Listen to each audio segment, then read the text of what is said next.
We are here today to discuss the Tour du Mont Blanc, both in general and with Mountain Travel Sobek. I'm delighted to be here with you. My name is Travis Wardell. I'm a program director here at MT Sobek, and I operate and oversee a portfolio of itineraries throughout Europe and the Pacific as well.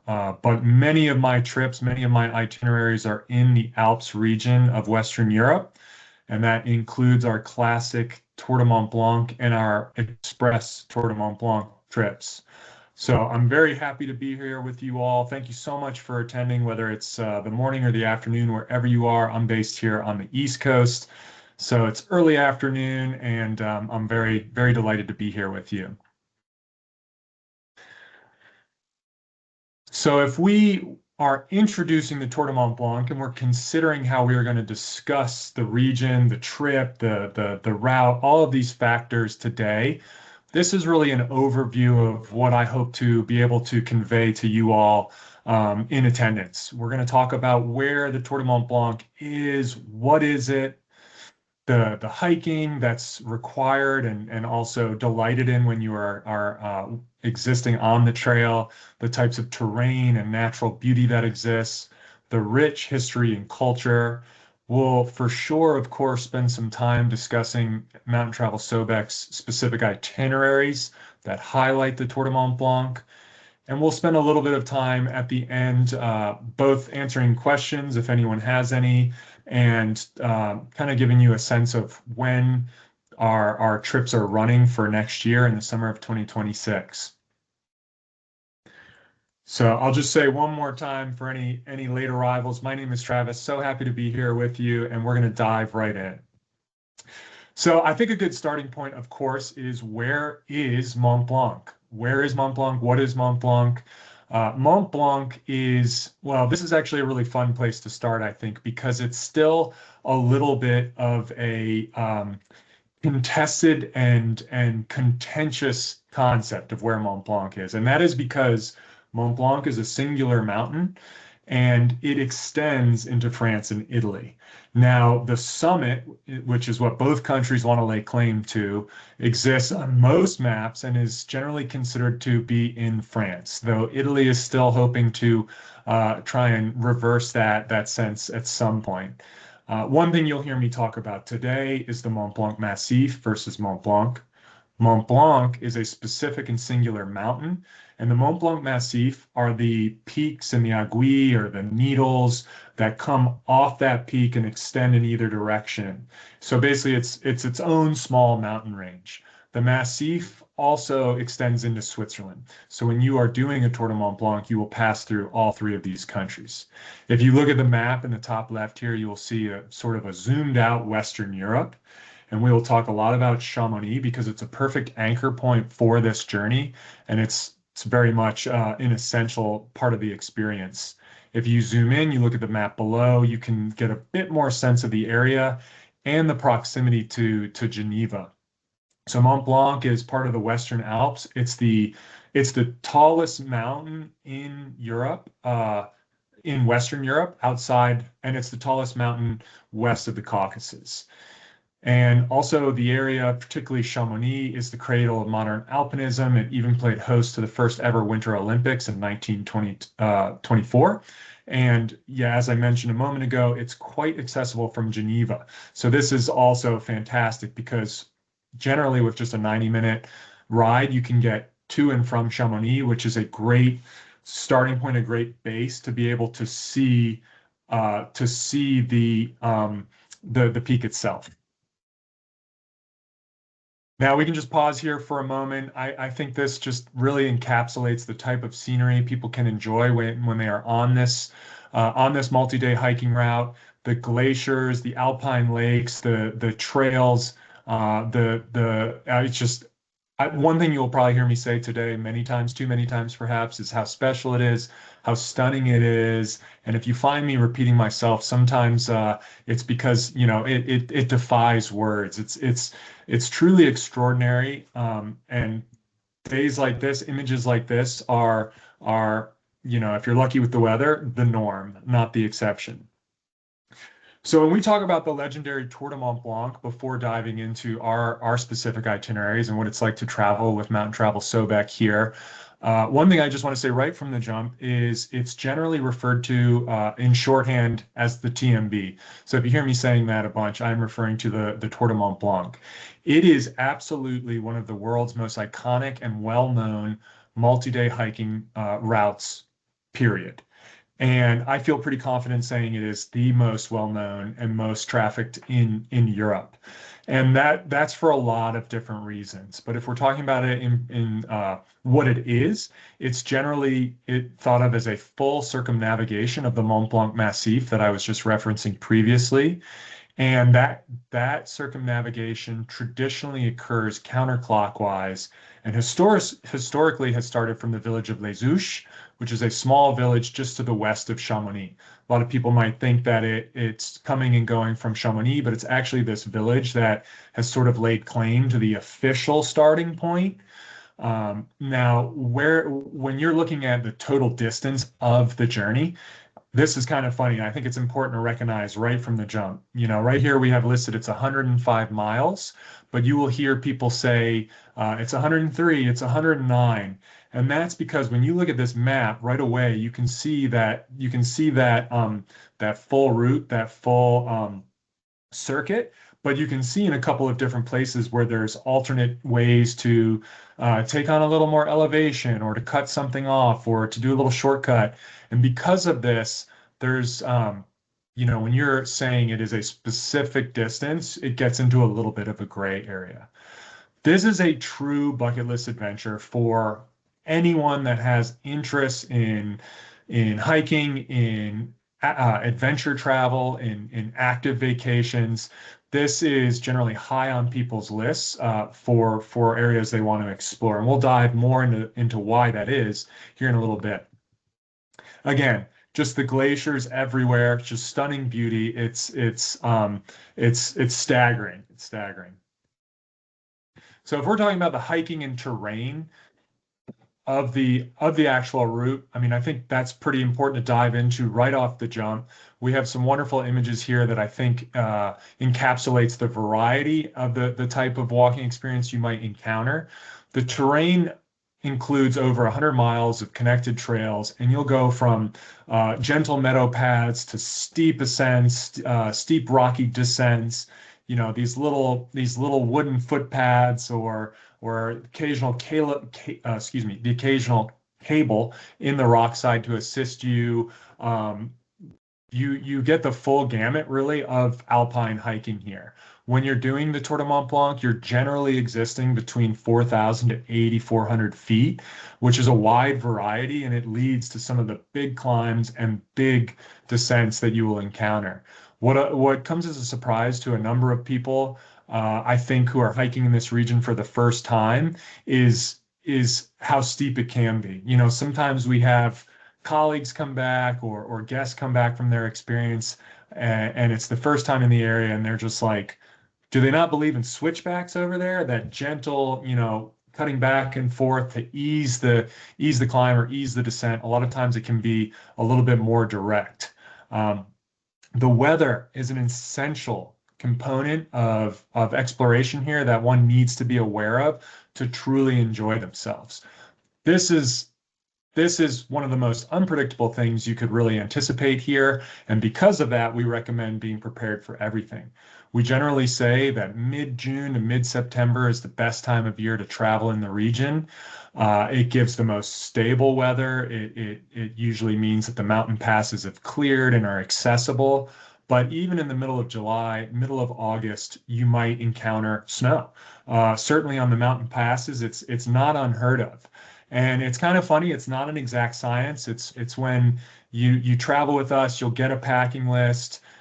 We will talk about making sure you have your rain gear, your down jacket, your beanie, your mittens, all of these things. And I've definitely read some guest evaluations where after their trip they say, I really wish you hadn't told me to bring all of that because I was in shorts and a short sleeve shirt the whole time.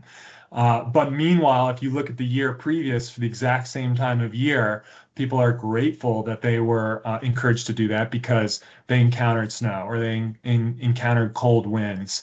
So you'll also find your guides encouraging you to have a full day pack for all types of conditions. I think it's also important when thinking about just the hiking here of how popular it is. I've already mentioned that, but this goes popularity goes hand in hand with people, right? You know, if you visit the Eiffel Tower, you visit Times Square, you visit the Tour du Mont Blanc, these are really, really well-known areas. The benefit of going somewhere like the Tour du Mont Blanc instead of the others is that you're not in an urban setting. So those people those crowds are dispersed over a massive landscape. So while it's good to know that it's one of the highest demanded areas to travel for this type of adventure, hotels will be booked solid, things like that. This is actually a really fun thing, I think, in a lot of ways, because you know, at a certain base level that you are surrounded by people that share an interest that you have. They share a passion for the world, a passion for adventure, and this type of positive energy is really infectious. Now, even with those crowds, it can be really easy to sneak away for a little while. Our guides are pretty much experts at this, identifying great lookouts for a quiet picnic lunch all to ourselves, or anticipating a junction that might be a little busy and taking one of those alternative trails that I mentioned previously. But it's good to know for sure. One of the reasons it's so popular outside of the sheer beauty is its rich history and culture. As I mentioned earlier, it's the birthplace of modern alpinism. The first ever Tour du Mont Blanc, although it wasn't called that at the time, was done in the late 1700s. It was actually someone conducting sort of not so much experiments, but scientific research on the different region. You will pass through 3 countries on foot on this trip. And if you're doing the full circumnavigation, if you're traveling with Mountain Travel Sobek, you will start and end in France. And I think what's also really interesting and maybe more times overlooked is the fact that within these 3 countries, when you are doing the route, you will actually pass through 7 distinct valleys. And you will experience historic and cultural changes throughout. You might experience this really in an obvious manner.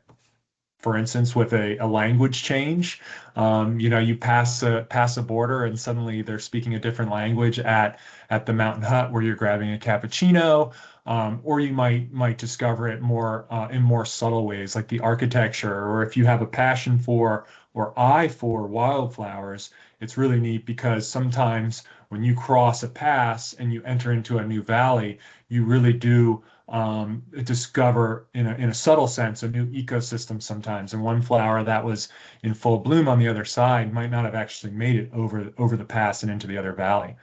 You will witness and experience some really charming Alpine villages, stay in postcard perfect hamlets. And honestly, I think we probably all at some point, hopefully, either received or sent one of those classic postcards, right? Of the Alpine chalet with the flower boxes and all the color pouring out, or the cow with the cowbell.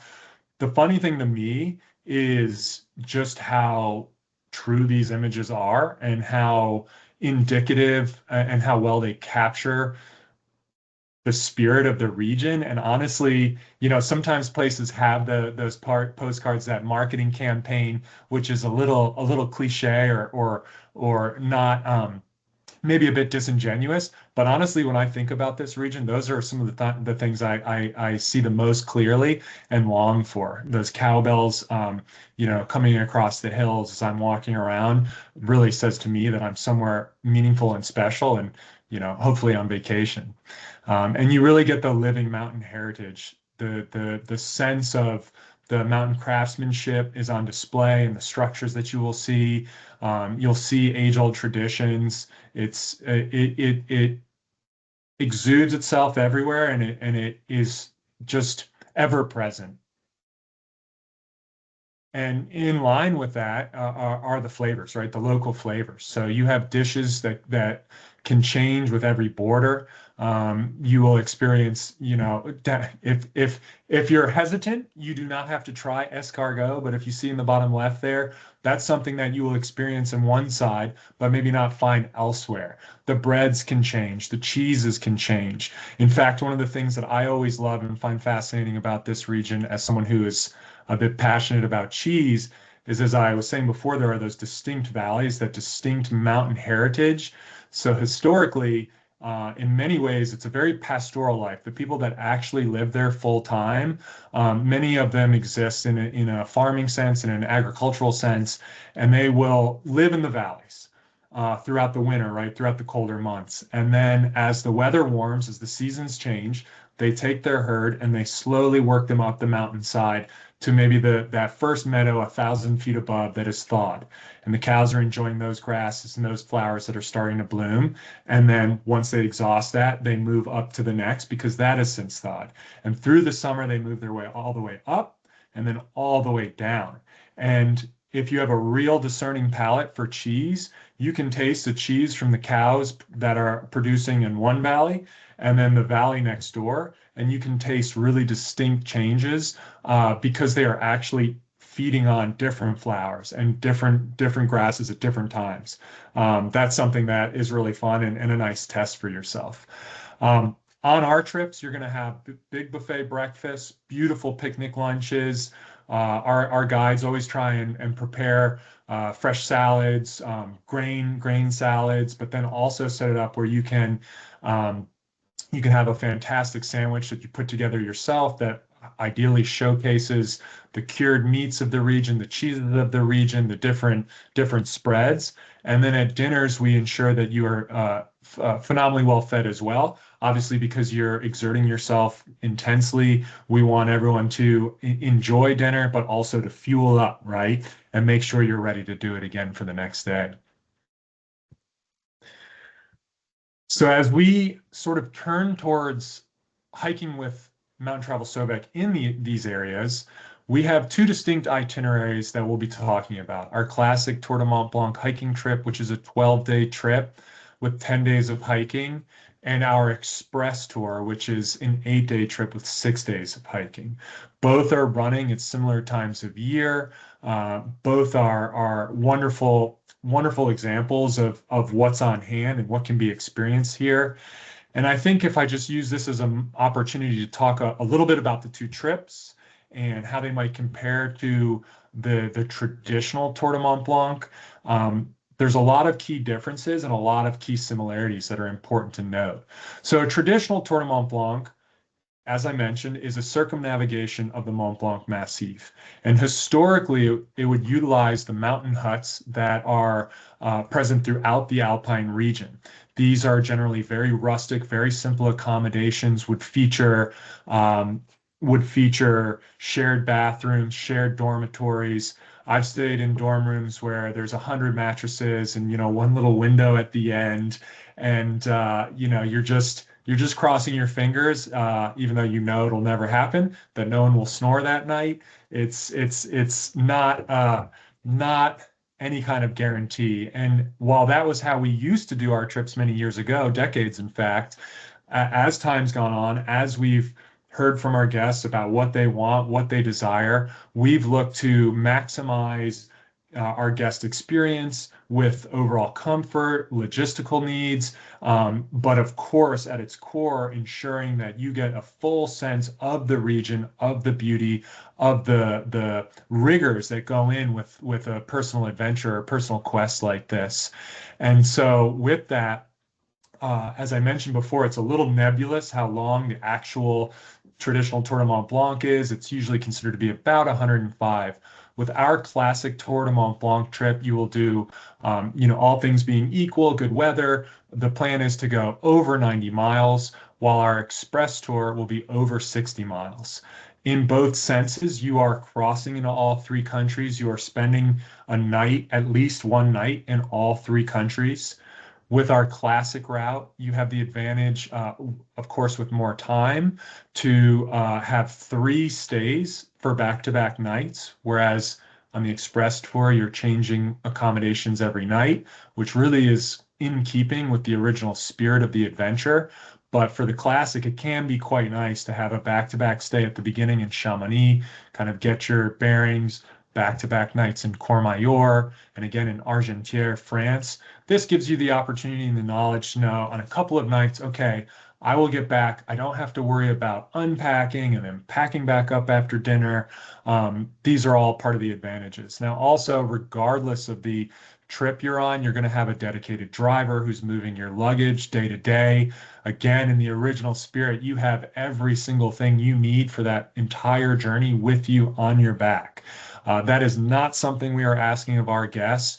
We are just asking and will encourage you to have a well-equipped day pack with everything you need for the day. This makes it, I think, much more approachable, much more attainable, and certainly for I think all of us, much more enjoyable. So there are key differences, but these are a few things that I would talk about. So if we look at this again, this is the express itinerary and a little bit of an overview of what to expect on that. Now, on our trips, regardless of the itinerary you're using, this is an example of the type of rooms you might experience on your journey. So both trips will start and end with pickups in Geneva, but where they're sort of in truth starting and ending is Chamonix, right? Both trips will start and end with at least a night in Chamonix. And the accommodations we use are all incredibly comfortable. They have a lot of character and try to demonstrate the charm and the history of the region that you're in. Some are more simple than others, and this is just by the very nature of while maximizing logistical ease, making sure that people aren't stuck in a van unnecessarily, driving huge distances at the end of a long day. We use the best hotels available to us, and at this point, we've used just about every hotel in these regions. And so you will always have an incredibly comfortable place to stay, hot water. I think I said this, but in the traditional sense of the Tour du Mont Blanc, finding a private room and a private bathroom is it's just not going to happen. So this is a really nice way to experience this. And when we're talking about our activity levels or training for this trip or other trips, I mean, let's talk specifically about these two trips. Both are what we consider a level 4. Now, for Mount Travel Sobek, we have a system that rates trips from a level 1 to a level 5. Level 4 is no joke. You really need to come prepared and expect the challenges of hiking on your feet for 6 days in a row, for 10 days in a row, depending on the itinerary, with serious elevation gain and loss on real rugged terrain. And so when we talk about training, I think it's important to think about um, how are you gonna build up for that? How are you going to prep yourself, hopefully in a fun way, so that you can really have a blast while actually on the journey and not be thinking it's you sign up for work instead of an adventure, instead of vacation. And there's a lot of different tips you can consider, and we would be happy to try and assist with that if you want some more detail. But some things some things to consider. I think if you were waving a magic wand and you knew you were doing these trips, you would know at least 6 months in advance so that you had the time to really build up. Now, some of us live in maybe mountainous regions in Colorado. Some of us live in coastal Florida, and how we train and what we're already accustomed to might differ wildly. But regardless, you're trying to, in that first month, make sure you're starting to get out hiking or walking 2 times a week, 2 to 3 times a week with a certain distance, maybe 3 to 5 miles. A little bit of climbing is really important. And then over time, you're trying to ensure that you're going for further distances. You're finding creative ways to do more climbing, more descending. And particularly as you move along and get closer to the trip, it's really important to ensure you're trying to find ways to do 2 or even 3 days in a row. So sometimes that's on a Saturday. I mean, I realize we all have lives and commitments, and really diving in can be difficult for some. But for instance, what I will try and do is on a Saturday, maybe I will make sure I'm doing a big hike, big challenging hike. And then on the Sunday, I will make sure that I still got another hike, but maybe it's just 4 miles. I know it won't take me too long, but it means I'm spending 2 days in my boots and my body's getting accustomed to that. That's really, really helpful. I was recently on a podcast actually where I was the added guest. The guest was actually a former guest of ours who was trained through Fit for Trips. The podcast is called Hike Strong, and they were talking about training for our classic route. This guest had done this trip earlier this summer and lived in Michigan and had no elevation available to them. So they actually talked about the plan they designed to make sure that she was well prepared for the journey. And while she still said it was very challenging, she said, she was absolutely ready for it. And one of the things that she did was she identified an area of just finding stairs, like 2 flights of stairs nearby, assessing how high that was, and then walking those stairs up and down for different periods of the week, slowly accruing more elevation gain. And so sometimes you can just be creative. Another good way to simulate elevation gain, or just the rigors of being at a higher alpine elevation, is actually put rice in your pack. Bags of rice, you can find those 5-pound bags of rice. They settle really nicely. They don't shift around. If you're just walking a flat route along the beach, you could throw that in for 5 pounds and then over time build up. And then I would recommend, if you've done it all well, tapering off a little before your trip so you come in fresh. Another way to travel with us in the Alps or around the Tour du Mont Blanc is on a custom or a private trip, private custom trip, or a scheduled private trip. And this could take a few different shapes. Excuse me. You could take over an existing date that we have scheduled if no one has booked it. We usually will do this with a minimum of 12 people. If you have, say, 10, feel free to call in and we're happy to have that conversation. But this is a nice way to go, oh, that August 17th date looks good to me. I wonder if that will work. All of my friends have been wanting to do this for a 50th or a 60th birthday celebration. Let's see if we can just take this date over. We can also sometimes make a date in a similar fashion, which means you give us a preferred date, but regardless of how you are pursuing this avenue, you'll want a lot of leeway, a lot of advance notice. Sometimes a year and a half is really, really important. We offer another itinerary that is a way to showcase and experience the region with a little bit more luxury or comfort. So that bases itself for 6 full days, 5 nights in Chamonix in a single property. We usually use the Grand Hotel des Alpes, which is a centrally located inn, and you will have your own personal guide with you that for those 4 days of hiking, you can say, I just want to hike trails, pieces of the Tour du Mont Blanc, or it's really important for me to spend a full day on the Tour du Mont Blanc, but then I want to see different areas in the valleys around. And this is a really flexible and accessible way to experience the region in comfort. And if you're someone who likes the action of a little bit, bigger city or bigger village, small city, this is a great thing to consider. And we can also do some custom travel as well. Now, in the Alps, custom travel can look a lot of different ways. And I would say with a custom Tour du Mont Blanc, that's probably a little more restricted than if you want to go elsewhere, simply because of everything we've talked about so far. It's a pretty defined journey with a defined spirit. So if you customize too far, and maybe this is just me nitpicking, you start to move away from the Tour du Mont Blanc. But if you were to customize it, I think some ways that might look is you say, hey, I want to change inns less. I want to stay in the best possible inns for more nights. I'm okay with longer drives, but this maybe opens up more time to maximize and take advantages of the hotel spas or, dining and culture is really important to me. I'm okay skipping a day. I want a rest day and I want to experience a local winery. Those are the types of things we can talk about. And certainly if you have more ideas, we'd love to explore that with you. Excuse me.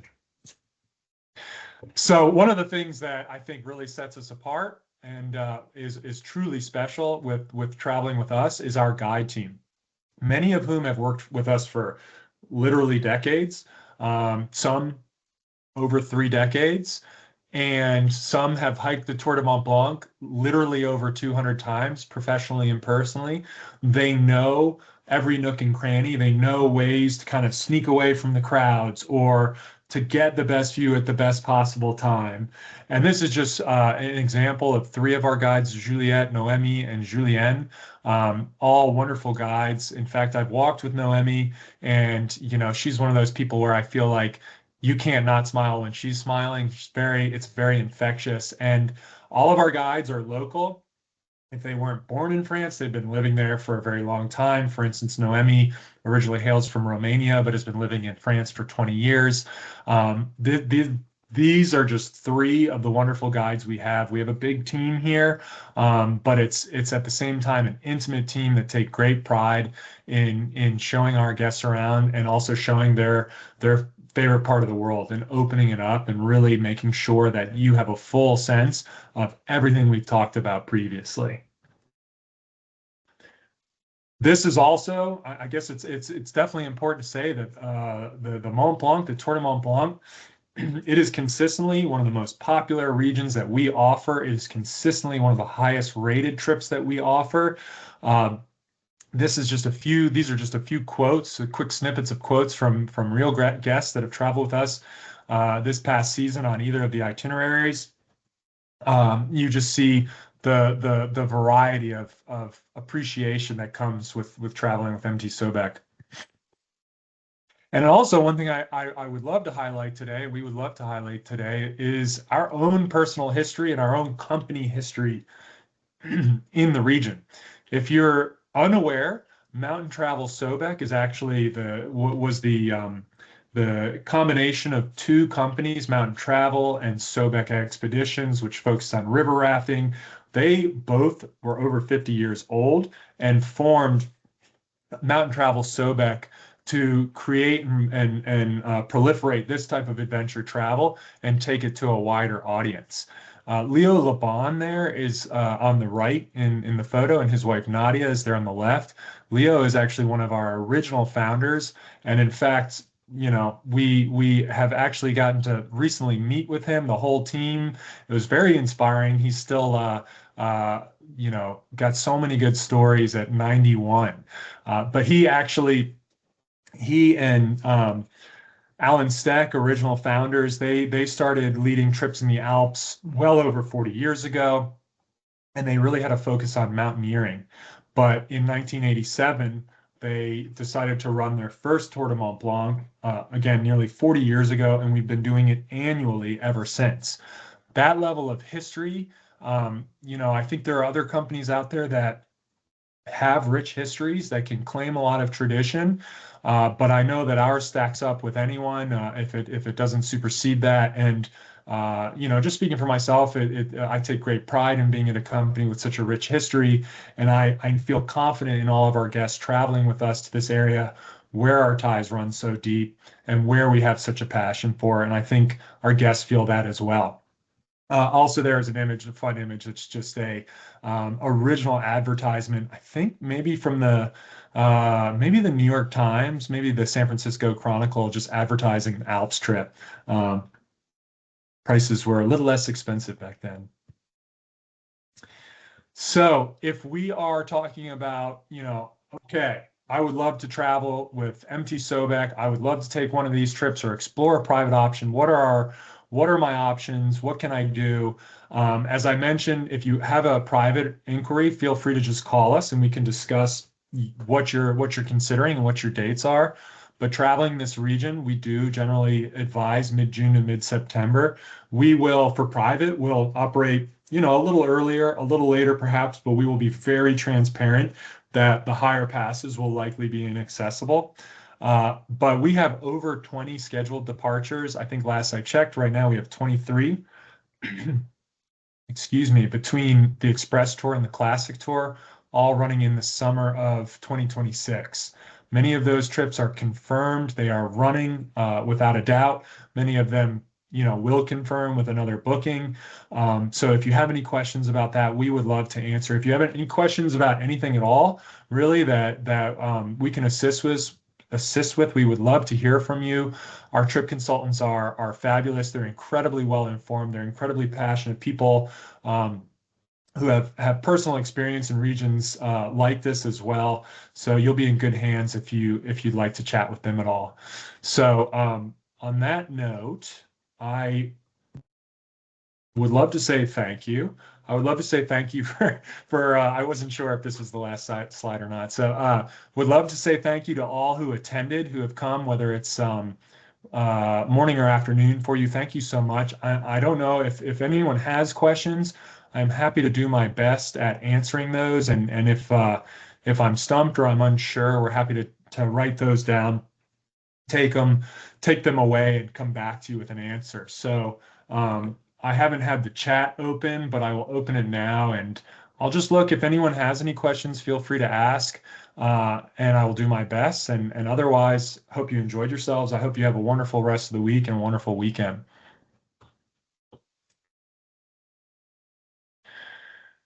Okay, Christine, if higher passes are impossible, do you hike around or drive? So that's a good question, and maybe that also lends to something I don't think I touched on too much anyway.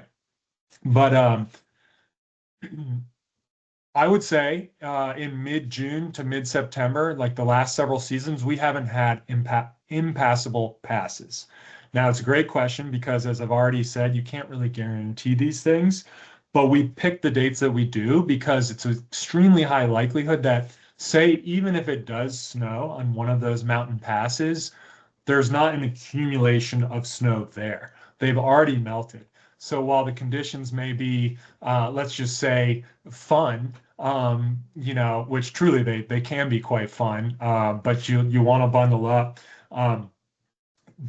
We don't usually find passes that are impassable. Now, what we have experienced in the last few years sometimes is short sections of a little bit of snow still on the ground. We are always in communication with our local teams, assessing real-time conditions. There have been times where we will make sure that we provide micro spikes, which just slip on right over your boots and give you a little bit more traction if we feel like that's necessary. But to the heart of the question, again, I really don't think, I feel confident they won't be impassable, but if they are, we would look at alternate hikes. There's a network of trails all around, so we might go, okay, the Col de Bonhomme is impassable today, but we can take a slightly lower route, still experiencing a lot of the beauty of the region. We just will avoid that pass itself. So I hope that helps. Linda, I'm sorry. I think I'm a little unclear on your question. If you could maybe elaborate on what you mean by variants that we might recommend. Exposures. The classic and extremely important question, Cynthia. Exposures. So talking about exposure, this is one of the things that I think we find the most difficult to answer, not confidently, but to an individual, because it is so subjective. What is exposure? We will have guests who might be very uneasy with a certain section, 100 feet of trail, that the rest of the group wouldn't think twice about. And this is just a very real thing. And I would say that on the Tour du Mont Blanc, compared to hiking many other routes throughout the Alps, the exposure is less of a concern. I will say we have many people asking us about this, going into their trip concerned, coming out being perfectly okay and having had the adventure of a lifetime. That said, it's alpine hiking. You should expect to be a little exposed at times. You should expect, you know, slopes off the trail at times. But I think the more you communicate with us before the trip about your concerns, the more we can hopefully address them.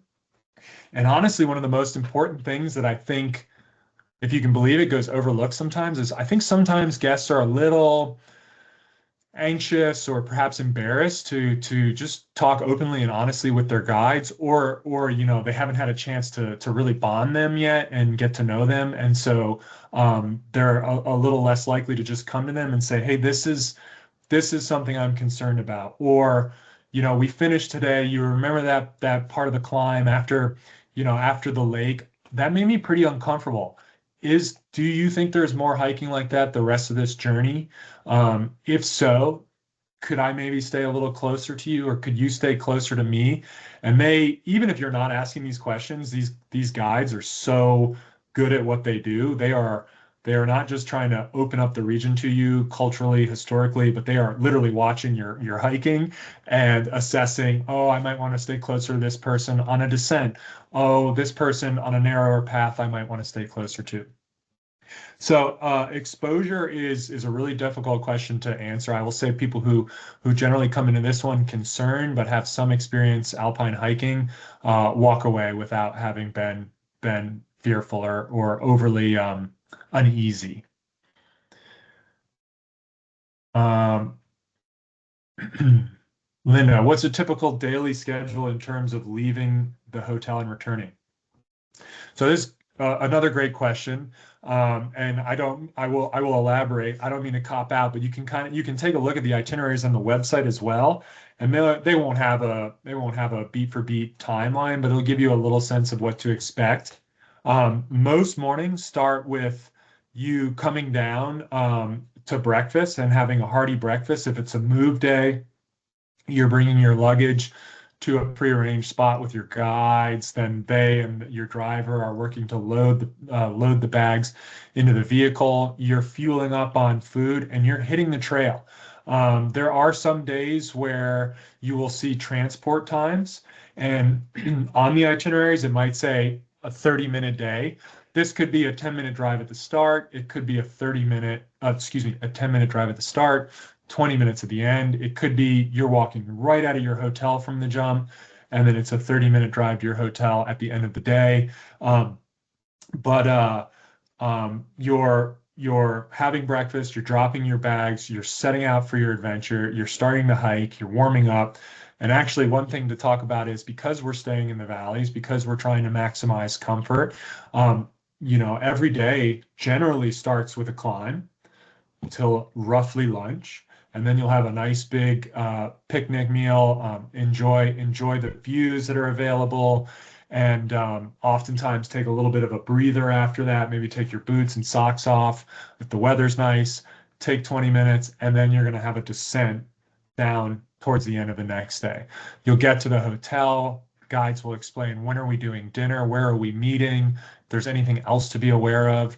And folks generally want to rush back to the rooms, take a shower, get changed, and come for dinner. And then it's kind of a rinse and repeat type thing for both itineraries.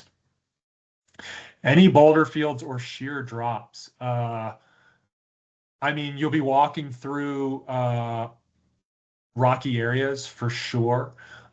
Sheer drops, again, that's kind of in line with that exposure thing.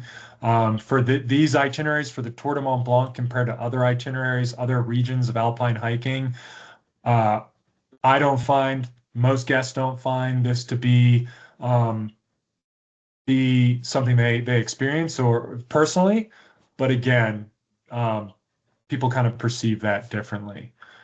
Are there early dates better for wildflowers? So this is a really common question. It's a great question.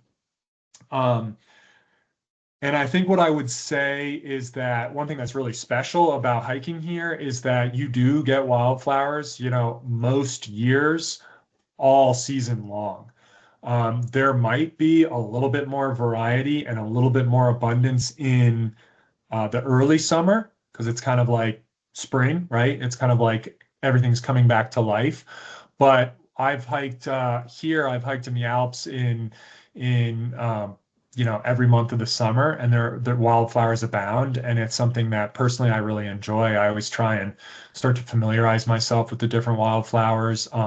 So I think it's fair to say, barring there having been like a storm that came through right before you came, with some exceptions, there's usually going to be wildflowers seen all summer long. Um, I see, Linda. I'm sorry, I missed your variant question earlier. So the traditional route again. So each journey with us might vary slightly based on weather, based on conditions, the group, things like that. We are. I mean, I think if I understand your question correctly, by far and away, what we are hiking is overlapping with the traditional route. We will leverage variants if we think it's beneficial to the group and the guest experience. I hope that helps. Does the tour include Lac Blanc? So this is and yes, so you will definitely experience alpine lakes, Jenny. There's a little bit of seasonality to that, but I feel confident saying that for the summer in general. Um, and also, one thing I feel like I really didn't talk about that much, except when we looked at the images, is one of the things that makes this area so special. While the glaciers have been receding a little bit, there are so many glaciers, and you see different accounts. There's over 40, there's over 70, but the glaciers at the relatively low elevation in this part of the world is one of the factors that keep bringing people back again and again and draw them in for their first time. So those glaciers often feed lakes. The snowmelt feeds lakes, and you'll generally experience alpine lakes throughout. I feel confident that regardless of the itinerary or the time of year, you will have that experience. With Lac Blanc, with both itineraries, we do try and go there, but there are some times where circumstances don't allow that we don't. It's not something we guarantee. It's not. You'll see it. I don't think it's not written on the itinerary, but it is something we have the intention of getting our guests to for sure. Excuse me. E-bikes on these trails. Um, you know, Val, I was out here 2 years ago. There are some bikes, but it's very minor. Even with the assistance of an e-bike, um, it's really not that comfortable to bike, I don't think. And so I would say you will have way less experience with bikers and more encounters with joggers, runners. Um, the popularity of the trail extends to the growing trend, the growing sport of trail running. And in fact, one of the most iconic trail runs in the world exists here. It's called the UTMB, the Ultra Tour du Mont Blanc. Um, but there are trail races throughout the summer. There are trail runners going all the time. So it can be both funny and a little disheartening to, be 100 feet from the pass and you're like, okay, I feel great. I've done so well. You've got some sweat coming down, but you're feeling strong. And then, some incredibly handsome young fella or beautiful young person just like shoots up right past you, just kind of like jogs. They have 8 ounces of water, and you're like, what the heck is going on here? That's something you're more likely to experience. But I think if you know that and you recognize that that is an evolution of the mountain culture, the alpinism, like that has been, I think, in perpetual motion for the last several centuries, it can really be fun to be a part of and to witness. Does anyone else have any questions for me or for Mountain Travel Sobek? Excuse me. I appreciate the thanks. If not, it's been a real honor to be here with you today. I think my voice is just held out. And yeah, really enjoy everyone's time and am grateful for you all here today. As far as the latter sections, that is one section that we do not generally do, Linda. So I'll end on that. But I hope everyone enjoyed this. I hope it was meaningful. If you do have questions for us, feel free to give us a ring. Would love to see you. Would love to host you in the future. If you have questions about other itineraries, other parts of the Alps, would love to discuss that as well. Thank you all so much, and I hope you have a great rest of the week.